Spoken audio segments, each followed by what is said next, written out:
مقامات قدرتی تاجیکستان در رابطه با ترکش روز 12 مارس در شهر قرغانتپه 2 نفر را بازداشت کردند. از بازداشت شده ها نام بردن نمی شود، اما گفته می شود که آنها پدر و پسر هستند. عمرجان امامعلی سخنگوی وزارت امور داخلی تاجیکستان روز 4 اپریل در صحبت با رادیوی آزادی بازداشت 2 نفر را تصدیق کرد، اما از شرح بیشتر قضیه خودداری نمود.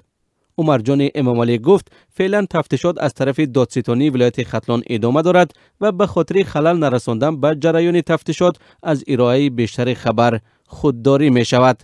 در پی ترکش روز 12 مارس در شهر قرغانتپه پاسبان حسنبای رحمانوف 67 ساله جان باخته بود.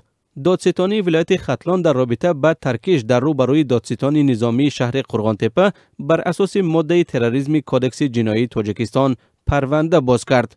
دوام تقریبا 1 ماه بعد حادثه هیچ گروه و یا فرد در رابطه با این قضیه اظهار نظر نکرده است.